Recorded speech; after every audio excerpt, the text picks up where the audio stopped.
Catecismo Romano, primera parte, capítulo 11, del artículo 10 del credo, el perdón de los pecados. Ninguno habrá que al ver contarse entre los artículos de la fe del perdón de los pecados, pueda dudar que no solamente encierra en sí algún misterio divino, sino también que es muy necesario para conseguir la salud. Pues ya se declaró que a nadie se abre la puerta de la piedad cristiana sin fe cierta de aquellas cosas que se proponen en el credo, mas si pareciere que aún debe confirmarse con algún testimonio lo que debe por sí ser manifiesto a todos, bastante será lo que sobre este caso dijo nuestro Salvador poco antes de su subida al cielo, cuando abrió a sus discípulos el entendimiento para que entendiesen las Escrituras. Convenía que Cristo padeciese, y que al tercer día resucitase de los muertos, y que se predicase en su nombre penitencia y perdón de pecados en todas las gentes, comenzando desde Jerusalén. Palabras que si los párrocos las consideran bien, entenderán luego que si deben enseñarse a los fieles todas las cosas que pertenecen a la religión, en esta les está impuesta por el Señor muy en particular. Grande necesidad de explicar este artículo con todo cuidado. Será pues cargo del párroco por lo que toca a este punto, enseñar que no solo se halla en la Iglesia católica aquella remisión de pecados, de la cual había profetizado Isaías, el pueblo que mora en ella, será absuelto de su maldad, sino que hay en ella también potestad de perdonar pecados, y que si usaren de ella los sacerdotes legítimamente, y según las reglas señaladas por Cristo Señor nuestro, se ha de creer que verdaderamente se remiten y se perdonan los pecados. Este perdón cuando primeramente somos lavados por el santo bautismo profesando la fe, se nos da tan cumplido que nada queda ni que perdonar de la culpa, ya sea original, o ya por cosa omitida, o cometida por propia voluntad, ni que pagar de la pena. Mas con todo eso ninguno se libra por la gracia del bautismo de todas las enfermedades de la naturaleza, antes bien teniendo que pelear cada uno contra los movimientos de la concupiscencia, que sin cesar nos incita a los pecados, apenas habrá quien resista con tal valor, o defienda su salud con tal desvelo, que pueda evitar todas las heridas, siendo pues necesario, que hubiese en la Iglesia potestad de perdonar pecados por otro medio a más del sacramento del bautismo, le fueron entregadas las llaves del reino de los cielos, con las cuales se puedan perdonar los pecados a todo penitente, aunque haya pecado hasta el último día de su vida. De esto tenemos testimonios clarísimos en las Escrituras sagradas, porque en San Mateo dice así el Señor a San Pedro: te daré las llaves del reino de los cielos, y todo lo que atares sobre la tierra, será también atado en los cielos, y todo lo que desatares sobre la tierra, será desatado también en el cielo. Y en otra parte, todo cuanto ataredes sobre la tierra, será atado en el cielo, y cuanto desataredes sobre la tierra, será asimismo desatado en el cielo. Demás de esto testifica San Juan que habiendo el Señor soplado sobre sus apóstoles, les dijo: recibid el Espíritu Santo, cuyos pecados perdonaredes, serán perdonados, y los que retuviéredes, serán retenidos. Y no se ha de juzgar que esta potestad esté ceñida a determinados géneros de pecados, porque no puede cometerse ni pensarse maldad tan enorme,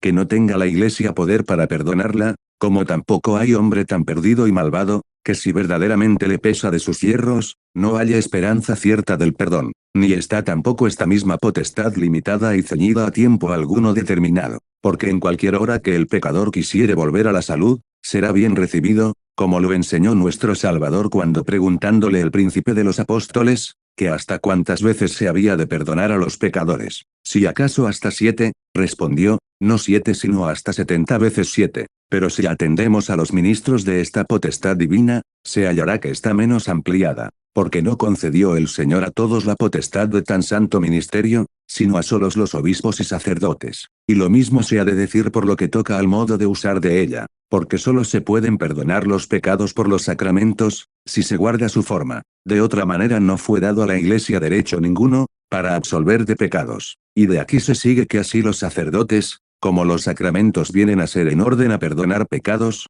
como unos instrumentos por los cuales Cristo Señor nuestro, que es el autor mismo y el dador de la salud, obra en nosotros el perdón de los pecados y la justicia. Mas para que los fieles miren con más veneración este don celestial concedido a la Iglesia por singular misericordia de Dios para con nosotros, y lleguen con afectos de devoción más ardiente a recibirle y tratarle, se esforzará el párroco a demostrar la dignidad y excelencia de esta gracia. Esta señaladamente se conocerá, si se explicare con diligencia quién tiene virtud, para perdonar pecados y convertir los hombres de injustos en justos. Es constante, que se hace esto por la infinita e inmensa virtud de Dios, y la misma que creemos ser necesaria para resucitar muertos y criar el mundo. Y si todavía, como se confirma por sentencia de San Agustín, se ha de juzgar mayor obra hacer a uno de impío justo, que criar de la nada cielos y tierra, no pudiendo haber creación sino por una infinita virtud, síguese, que mucho más se ha de atribuir a potestad infinita el perdonar pecados. Por esto entendemos ser muy verdaderas las voces de los antiguos padres por las cuales confiesan,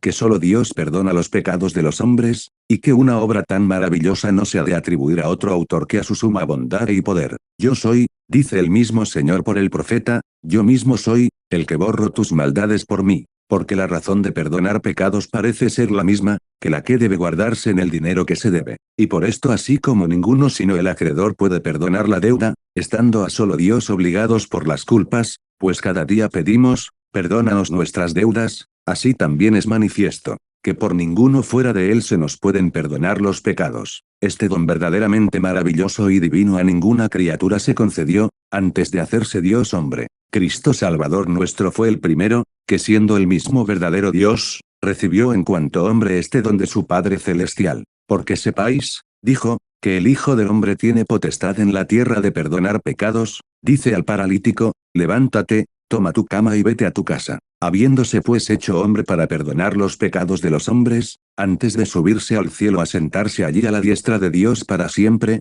concedió esta potestad a los obispos y presbíteros en la Iglesia. Bien que como enseñamos antes, Cristo perdona los pecados por su autoridad, los demás como ministros suyos. Por este motivo si debemos admirar y venerar las cosas hechas por virtud infinita, bastantemente se deja entender lo muy precioso que es este don concedido a la Iglesia por la benignidad de Cristo Señor nuestro. Pero también el medio por donde Dios Clementísimo Padre determinó borrar los pecados de los hombres, excitará poderosamente los ánimos de los fieles, a contemplar la grandeza de este beneficio, pues quiso fuesen lavadas nuestras culpas con la sangre preciosa de su unigénito Hijo, de manera que pagase él voluntariamente la pena, que nosotros merecimos por los pecados, fuese condenado el justo por los injustos, y que padeciese el inocente la muerte más cruel por los culpados. Y así al considerar que fuimos rescatados, no con cosas corruptibles como el oro y la plata, sino con la sangre preciosa de Cristo como Cordero inocentísimo y purísimo, luego confesaremos, que no pudo sobrevenirnos cosa más saludable,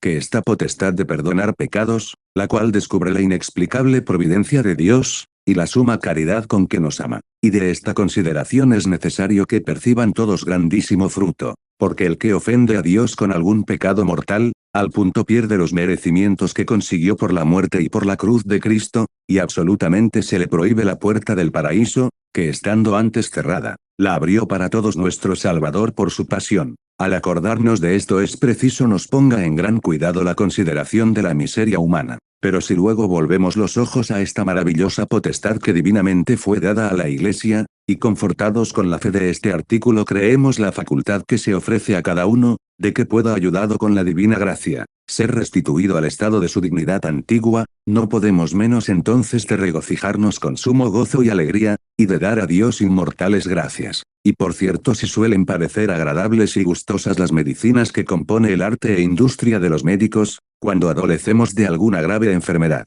cuanto más gustosos deberán ser los remedios confeccionados por la sabiduría de Dios para curar las almas, y por lo mismo para reparar la vida, mayormente cuando estas medicinas dan a los que de veras desean quedar sanos, no una esperanza dudosa de salud, como las que se aplican a los cuerpos, sino una salud muy cierta. Han de ser pues exhortados los fieles, después que hayan conocido la dignidad de un don tan grande y excelente, a que también procuren valerse y aprovecharse de él con toda devoción, porque apenas se puede pensar que no menosprecie una cosa útil y necesaria, aquel que no quiere valerse de ella, mayormente habiendo dejado el Señor en su Iglesia esta potestad de perdonar pecados, para que todos se aprovechen de una tan saludable medicina, porque así como ninguno puede ser purificado sin el bautismo, así todo el que quiera recobrar la gracia del bautismo perdida por pecados mortales, es necesario se acoja a otro género de purificación, que es el sacramento de la penitencia. Pero en este lugar se ha de amonestar a los fieles, que al ver se les ofrece una tan amplia facultad de perdón, que como se ha declarado, no está ceñida a tiempo determinado alguno, no se hagan, o más prontos para pecar, o más tardos para arrepentirse, porque como en lo uno son convencidos manifiestamente de que son injuriosos y despreciadores de esta potestad divina, se hacen indignos de que Dios les conceda su misericordia, y en lo otro es muy de temer, que sorprendidos de la muerte hayan confesado en vano el perdón de los pecados, que perdieron justamente por la tardanza y dilación de día en día.